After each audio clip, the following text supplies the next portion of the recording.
మందకృష్ణ మాదిగ గారి నాయకత్వం వర్ధిల్లాలి. మందకృష్ణ మాదిగ గారి నాయకత్వం సాధిస్తాం సాధిస్తాం. ఈరోజు ఈ యొక్క ఎంఆర్పిఎస్ స్థాపించి 30 సంవత్సరాలు జరిగింది.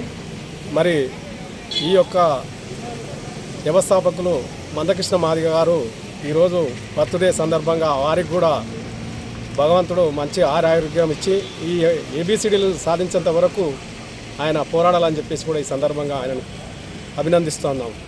మరి అదేవిధంగా ఈ యొక్క 30 సంవత్సరాలు చేస్తున్నటువంటి పోరాటానికి ఇక్కడ ఉన్నటువంటి మా మాదిగ జాతి అందరూ కూడా ప్రతి దానికి సహకరిస్తున్నట్టు వారందరికీ కూడా పేరు పేరున ధన్యవాదాలు తెలియజేస్తా ఉన్నాం.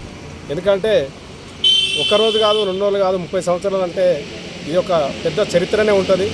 ఆ చరిత్ర కూడా నిజంగా కూడా ఈ గాంధీ అనేది అంబేద్కర్ అనేది ఏ విధంగా అయితే ప్రజల దృష్టిలో ఉందో నిజంగా కూడా ఏబిసి వర్గీకరణ జరిగినప్పుడు మందకృష్ణను కూడా అదే విధంగా పోలుస్తారని చెప్పేసి కూడా నేను సందర్భంగా గుర్తు చేస్తూ ఉన్నాను. ఎందుకంటే ఇప్పుడు ఉన్నటువంటి రాజకీయ నాయకులు కానీ తర్వాత ఈ పోరాటంలో ఈ యొక్క జాతి కొరకు అంకితం చేసినటువంటి మందకృష్ణను ఎప్పుడైనా కూడా ఆయనను కొనాడక తప్పదని చెప్పేసి కూడా ఈ సందర్భంగా తెలియజేస్తా ఉన్నాను.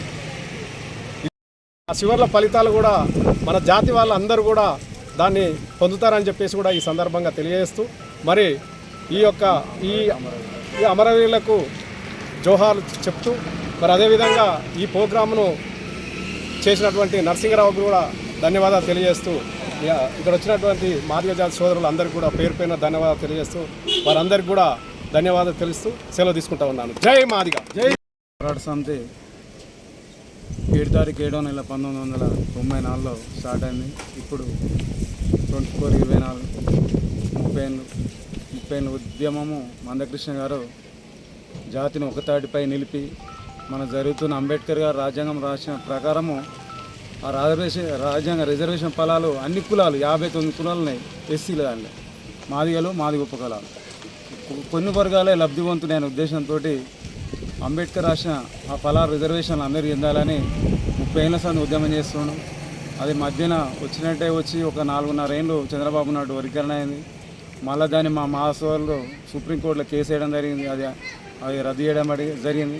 మళ్ళీ మోటికి వచ్చి అన్నగారు యూపీఏ గవర్నమెంట్ చేస్తున్నది, ఉషా మేర కమిషన్ వేస్తున్నారు. అది కూడా వాయిదా వేసుకుంటూ వచ్చారు. మమ్మల్ని ఓటు బ్యాంకుగా రాజకీయంగా వాడుకురు తర్వాత వదిలేసారు. ఇప్పుడు మొన్న మోడీ గారు ప్రధానమంత్రి గారు ఈ దేశ ప్రథమ పౌరుడు ఆయనే మా మీటింగ్కి వచ్చి నవంబర్ 11 తారీఖు అది మాదిగ జాతికే అది ఒక చరిత్ర నిలిచిపోయే అంశము. ఆయన చేస్తాడని మేము పూర్తిగా విశ్వాసం ఉన్నాము. అది కూడా ఇప్పుడు కమిటీ నడుస్తుంది. ఆ సిట్టింగ్ జడ్జి 7 మంది సభ్యులతో నడుస్తుంది. కొద్దిగా లీవులు రాళ్ళు ఈ 7 తారీఖు తర్వాత అన్నగారు ఢిల్లీకి వెళ్ళి ఏదో ఒకటి ఇక 2-3 నెలల్లో వర్గీకరణ జరుగుతుందని ఆశాభావం వ్యక్తం చేస్తున్నాము. ఆ సెలబ్రేషన్ ఇంకా గొప్పగా జరుపుకుంటామని కోరుకుంటున్నాము. ఇక్కడ వచ్చి అందరూ నాకు సహకరించిన అన్ని గ్రామస్తులకు పేరున సామాజిక ఉద్యమ నమస్కారాలు తెలియజేస్తూ ముగిస్తున్నాం.